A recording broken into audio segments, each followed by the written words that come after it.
भारत में अभी महाकुंभ की तैयारियां बड़ी तेजी से चल रही हैं। आम हो चाहे खास हो, चाहे साहित्यकार हो, चाहे कलाकार हो, चाहे राजनीतिज्ञ हो, गांव की पंचायत से लेकर के देश की संसद तक हर कोई अभी महाकुंभ में को लेकर के उत्सुक है। महाकुंभ, पौराणिक कथा के अनुसार जब समुद्र मंथन हुआ तो अमृत पाने को लेकर के देवताओं और असुरों में युद्ध छिड़ा। उस संघर्ष के दौरान अमृत कलश से कुछ बूंदे 12 स्थानों पर गिरी, जिनमें से 4 स्थान मानवों के थे, यानी कि देवताओं के क्षेत्र से अलग,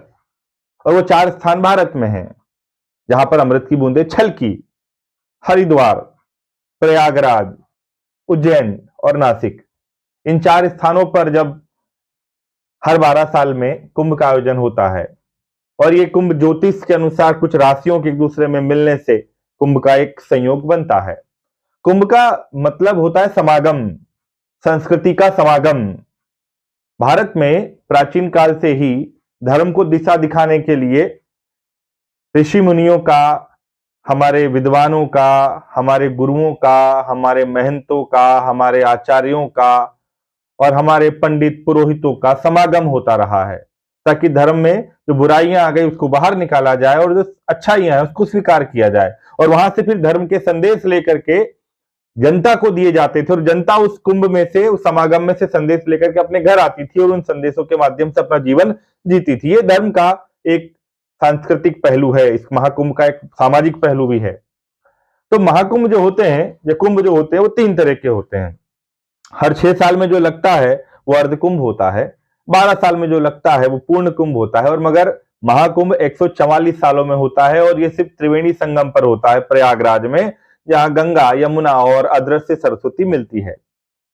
इस बार लगभग 40 करोड़ लोगों के आने का अनुमान है हमारे यहाँ महाकुंभ में, और इस महाकुंभ में का जो क्षेत्र घोषित किया गया है वो लगभग 4000 हेक्टेयर का क्षेत्र है, और उससे उत्तर प्रदेश सरकार ने अपना 76वां जिला घोषित कर दिया अगले 2 महीनों के लिए।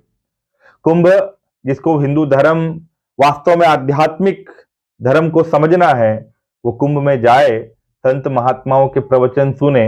वहां पर जो संगोष्ठियां होती, धर्म गुरुओं की जो आपस में वार्तालाप होते हैं और वो जो विचार विमर्श करते हैं, वो अमृतत्व होता है, उसको हासिल करें, तब जाकर के आप वास्तव, मतलब आप हिंदू धर्म को समझना चाहते हैं तो आपको कुंभ में जाना चाहिए, और सिर्फ डुबकी लगाना नहीं चाहिए, वहां अपने अंदर डुबकी लगाना चाहिए। ये कुंभ का महत्व है। आप अपने आप को पहचानेंगे, तब जाकर के आप वास्तविक ज्ञान से परिचित हो पाएंगे, और उस दिशा दिखाने के लिए गुरु संत महात्मा वहां पर अवेलेबल